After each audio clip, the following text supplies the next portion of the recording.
Excellency, Honorable Minister Professor Jonathan Moyo, Minister of Information, Media and Broadcasting Servicing, and representing the chair of AMCOMET. Honorable Ministers of Zambia and Uganda, Honorable Representative for the Commissioner of Rural Economy and Agriculture of the African Union Commission, Excellencies, distinguished members of the AMCOMET Bureau, dear colleagues, and I should say, dear friends. It's a great honor, but also a great pleasure to address you on the occasion of this second meeting of the AMCOMET Bureau. Now, on behalf of WMO, I would like to extend very, very special thanks to you, Honorable Minister, for hosting this meeting in your beautiful country. After the second session of AMCOMET in Victoria Falls in October 2012, this reflects once again the deep commitment, your deep commitment and that of Zimbabwe in advancing the agenda of meteorology in Africa.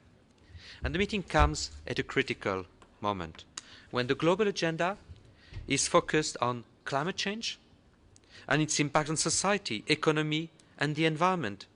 And it is essential to continue the momentum which was generated during the meeting of the heads of state of the African Union that took place in Addis Ababa in January 2013, where they endorsed the ministerial decision taken during the second session of AMCOMET. And I wish to acknowledge especially the very significant role of the African Union Commission. And thank you very much for you, our key partner in crafting this commitment and advancing it.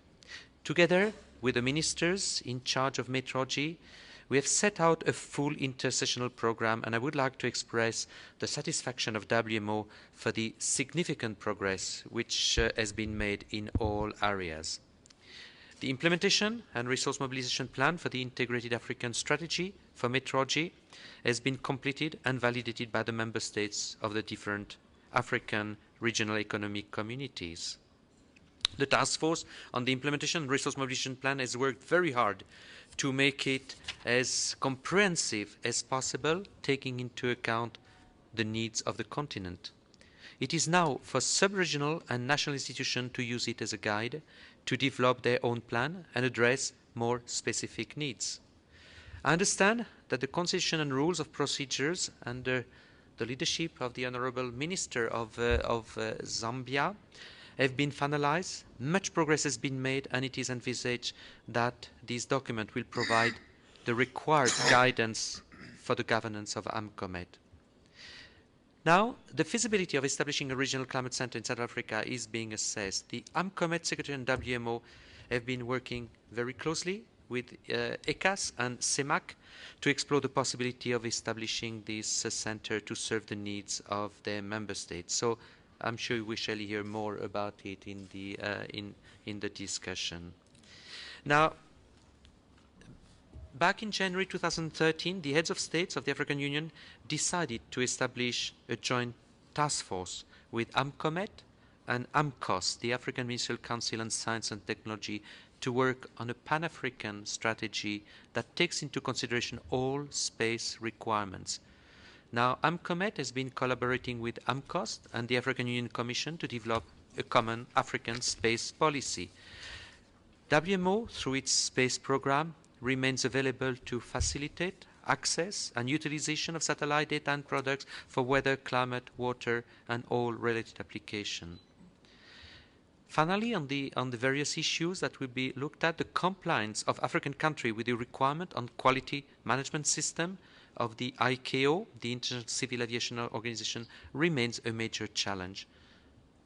Out of the 17 members of the ASECNA, the Agency for Aerial Navigation Safety in Africa and Madagascar, 7 have recently gone external audits and are now working on the non-conformances identified. Others have started the process, and in total 11 members of RA1 are certified, with a number of you at advanced stage of implementation, of QMS implementation. And training activities are also being implemented. However, the compliance with the competency assessment for personnel serving international air navigation The deadline was the 1st of December. Last year, it's still rather limited, with only a few countries that has reported as having commenced the assessment. So, Excellencies, ladies and gentlemen, you have before you the recommendation of the various task forces on all these items.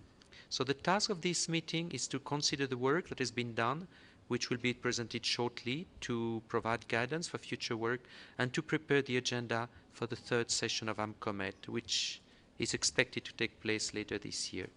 Another important part of the meeting is a discussion on the sustainability of the AMCOMET, and we need to work together to mobilize the necessary resources to sustain the functioning of the AMCOMET Secretariat. And in this regard, I want to comment the inclusion of the implementation of the Integrated African Strategy on Meteorology in the implementation matrix of the Tokyo International Conference on Africa Development, TICAD 5. I would like once again to thank Zimbabwe for making a strong argument on behalf of AMCOMET and its initiative at the first ministerial meeting at the ministerial meeting of TICAD 5, which took place recently on 4th of May in Cameroon. We need to take advantage of this opportunity to ensure that all relevant governmental authorities are aware and support the national meteorological and hydrological services by ensuring that they can benefit from this source of funding.